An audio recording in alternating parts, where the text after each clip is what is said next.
É possível o dólar perder o status de reserva mundial? Seus investimentos dolarizados estão correndo risco?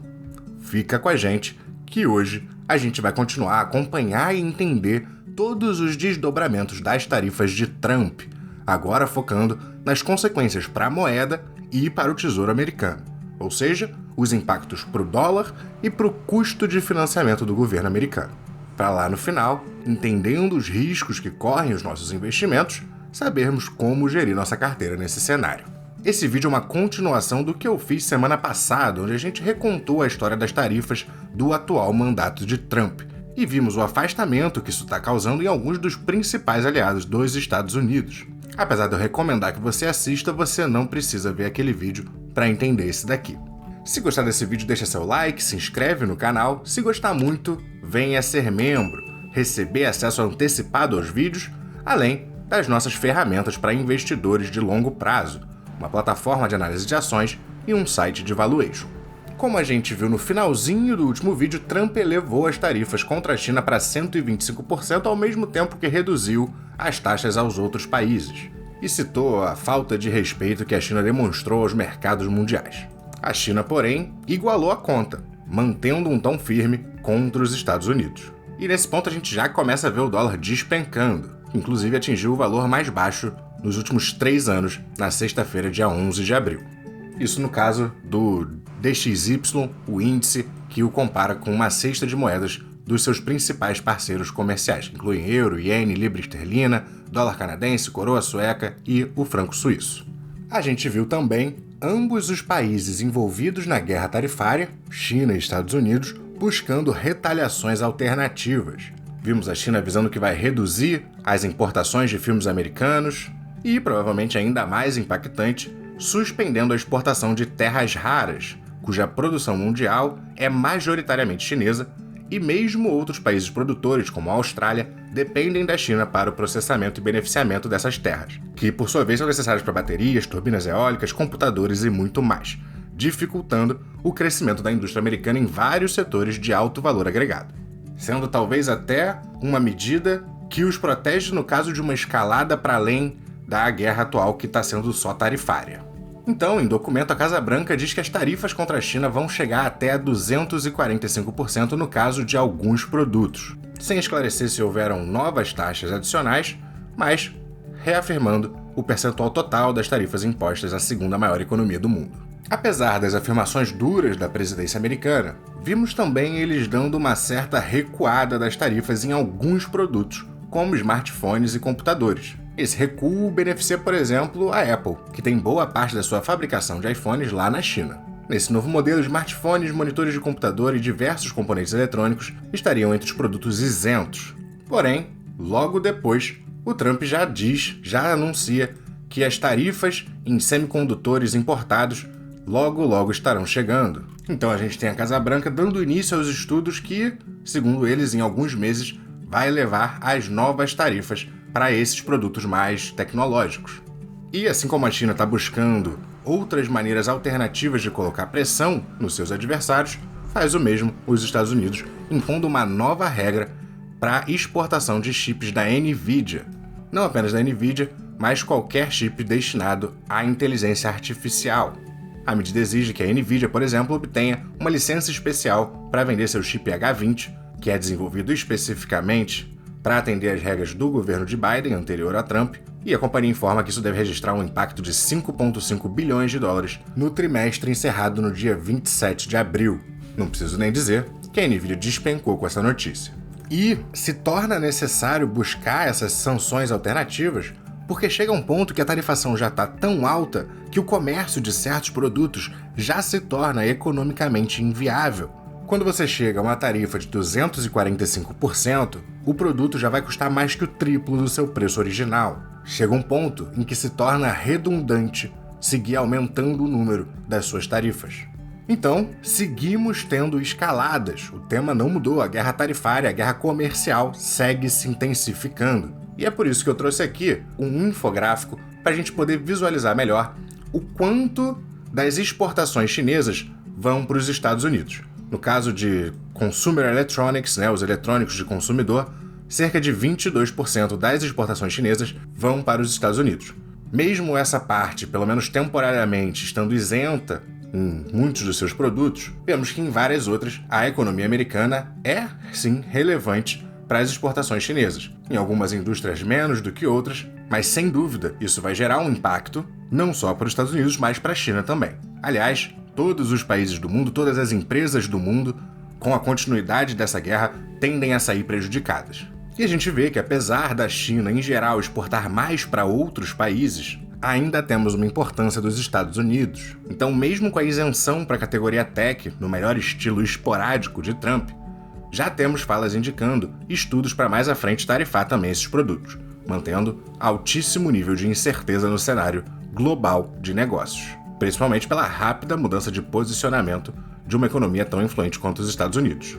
Mas não deixemos nos enganar por essa isenção, mesmo que seja temporária, dos produtos tech. A realidade é que a conta tarifária segue alta, tanto pelas tarifas impostas à China de 20% sobre todos os seus produtos, mas também pelas tarifas aplicadas até antes de Trump assumir a presidência, quando Biden introduziu tarifas de 50% sobre semicondutores chineses, que não foram revogadas por Trump.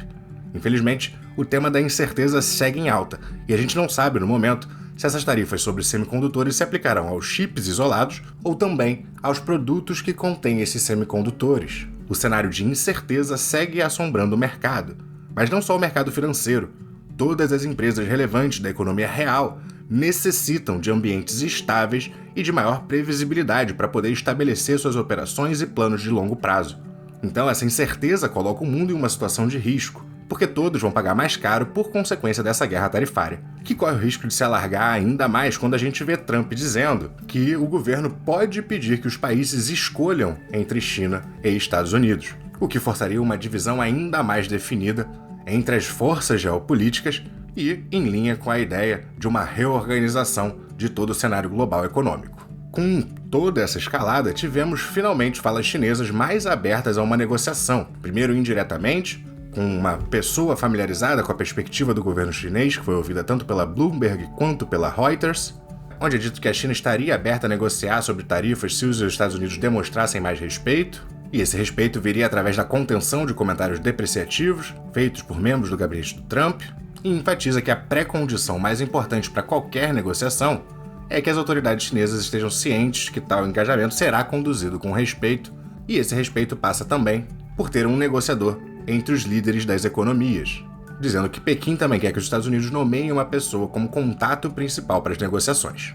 E, posteriormente, tivemos um comunicado mais oficial, dessa vez com Lin Jian, que é o porta-voz do Ministério das Relações Exteriores da China, que reafirma mais ou menos o que já tinha sido dito, que os Estados Unidos deveriam interromper sua prática de pressão máxima e desistir de ameaças e chantagens, relembrando inclusive a verdade de que a guerra tarifária foi iniciada pelo próprio Estados Unidos. Então, pelo menos, começamos a ter algum movimento por parte da China buscando uma negociação.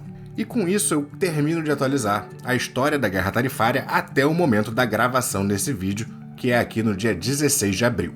Então, podemos discutir os impactos que isso já está tendo no dólar. Talvez os brasileiros não tenham percebido, porque isso ficou um pouco oculto no gráfico do dólar em relação ao real, onde até vimos uma queda nessas últimas semanas, mas não tão acentuada, uma coisa de 5,6% dentro dali da volatilidade normal esperada pela moeda. E essa vai ser a visão que tiveram a maioria dos países em desenvolvimento. Porém, se a gente for comparar o dólar com o franco suíço, por exemplo, a gente tem uma grande queda na casa de quase 10% nesse mesmo período. Vou colocar só o gráfico aqui do último ano, que fica até um pouco mais claro esse movimento e o quão drástico ele está sendo. Um movimento similar está acontecendo aqui com o euro, a mesma coisa no iene, de maneira que quando a gente olha para o DXY, aquele índice da força do dólar, a gente está vendo ele romper, ir abaixo de mínimas que não fazia desde aqui de 2023, lutando para encontrar suporte nesse ponto, mas que talvez já esteja até perdendo. Ao mesmo tempo, a gente está vendo o ouro disparando. Aqui eu estou olhando um ETF do ouro com uma disparada forte nas últimas 2 semanas, já acumulando uma alta só em 2 semanas de quase 11%. Todos esses movimentos nos indicam uma fuga para a estabilidade. O ouro por si só já é visto como ferramenta de retenção de valor que brilha em períodos de crise, sejam recessões ou períodos de inflação exagerada. O franco suíço também tem uma visão similar no olho do investidor internacional, sendo uma moeda muito segura, tanto pela força econômica e financeira do país, além de ter bancos conhecidos como os mais seguros e privados para enormes fortunas. Isso demonstra que já está havendo, nesse exato momento, uma busca por diversificação para fora do dólar. O investidor está saindo do dólar para procurar opções mais estáveis, e ele não está buscando essa solidez, essa estabilidade nos títulos do Tesouro Americano, que na semana passada tiveram uma alta de quase 15%, está corrigindo um pouco agora, mas ainda assim é uma alta de 9%, quase 10%. É um movimento muito rápido, de muita volatilidade e que encarece o custo de refinanciamento dos Estados Unidos. Quanto mais subir isso, mais difícil fica o refinanciamento da dívida americana, que já é bem larga. Então a gente tem não só o dólar se desvalorizando, mas o custo da emissão de novas dívidas aumentando. O governo americano é deficitário e gasta mais do que recebe, tendo que criar dinheiro. A única razão para eles conseguirem fazer isso aqui com a sua base monetária que eles fizeram em 2020, que disparou de 15 tri em circulação para 21, quase 22 tri em circulação, e não sofrerem consequências inflacionárias gigantes. Claro, eles chegaram a ter inflação, chegou ali perto dos 7 e poucos por cento, mas ainda é uma inflação controlada em relação aos outros países do mundo. E eles só conseguem usufruir disso pelo fato do dólar ser a moeda de reserva global e ter uma demanda inflada para sua moeda e para os seus títulos do tesouro, que obviamente é a forma mais segura de se manter uma reserva de dólares pro longo prazo, ainda tendo alguma rentabilidade. Preste atenção, eu estou falando de um risco de médio a longo prazo. Não existe risco, ou pelo menos é quase ignorável, do dólar perder o status de reserva global nos próximos dias, meses ou até em poucos anos, mesmo se todos os riscos que eu estou citando para a economia americana ocorram. Aumento da inflação, dificuldade de estruturar a indústria, possibilidade até de recessão e, naturalmente, sendo a economia americana tão importante para a economia mundial, todos sofreriam com isso, e o dólar pode sim aos poucos começar a perder a perspectiva mundial de um ativo seguro, de uma moeda que faz sentido ser a grande reserva mundial, e os investidores do mundo passem a buscar outras fontes de segurança em outras moedas, em metais preciosos, o que seria sim muito prejudicial para a economia americana, e especialmente em um momento em que muitos da classe média já estão sentindo dificuldades financeiras e com altos níveis de endividamento, o dólar ainda teria certas vantagens. Então, no que diz respeito à pergunta, o dólar vai colapsar? Tenho que vender tudo e sair do dólar? Não vai colapsar por completo e não tem que vender tudo e sair correndo do dólar. Primeiro que em relação a países emergentes, como é o nosso caso, ainda seremos vistos como mais arriscados que o dólar, então tem chance de, em relação à nossa moeda, o impacto nem ser tão grande.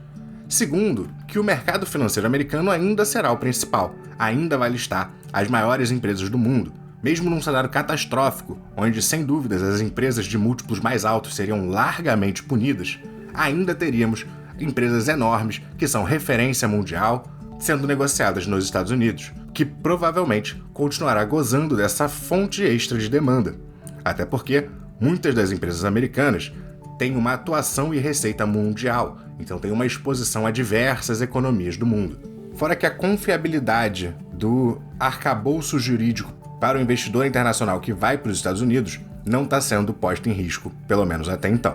Então, de jeito nenhum devemos desmontar nossas posições. A estratégia correta de longo prazo na renda variável segue sendo o buy and hold, e nesse momento cabe a você conter as emoções e, no máximo, repensar a sua alocação de maneira que você esteja de fato confortável de manter-se exposto à renda variável, sabendo dos seus riscos por longos períodos. E se a gente tiver recessão e tiver muitas quedas ainda pela frente, não deixe de comprar boas empresas. Então, desculpa a resposta um pouco anticlimática, mas é porque é verdade, de todo jeito. Espero que todos tenham saído desse vídeo entendendo um pouco mais das dinâmicas macroeconômicas e um pouco mais informado para conseguir tomar boas decisões. Vou deixar para vocês aqui 2 vídeos recomendados. Um com os pilares necessários que você precisa entender para conseguir sobreviver às crises no mercado, e um outro se você quiser continuar no tema das tarifas de Trump. Um vídeo onde eu resumo as histórias das tarifas e os impactos nas relações exteriores, especialmente com o Canadá e a Europa, até o momento. Se gostou do vídeo, não esquece de dar aquele like, se inscrever no canal, venha ser membro. Muito obrigado por assistir até aqui, bons investimentos e até a próxima!